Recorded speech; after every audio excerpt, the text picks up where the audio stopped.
Nako, lagot kang bata ka. Bakit mo hinipan yan? Hindi mo naman yan cake. Maigi na lamang at inawat ng tatay.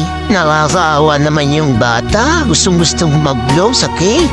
Tingnan nyo ang gagawin ni Manong. Buti na lang mabait si Manong. Niyakag pa at sabay daw silang mag-blow ng cake.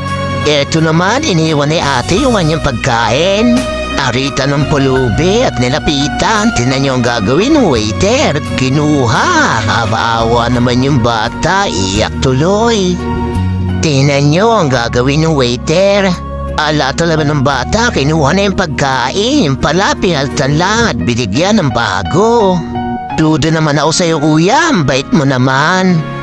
Sana all kagaya mo, kuya. Makikita mo sa mukha ng bata, masayang masaya. Akala ko naman na bilauhan si ate. Yung pala, nangangatalang kamay, hindi makasubo. Tingnan nyo yung nasa likod at nakita kung paano ang gagawin. Inausap muna ni ate yung kanyang asawa at gustong tulungan si ate. Nakakaawa naman kasi si ate, gutom na gusto na kumain kaso hindi makakain, hindi makasubot, nangangatal ang kamay. May ginalaman dyan si ante. Handang tumulong at subuan si ate. Walang pakialam si ante kahit iniwan ng kanyang asawa.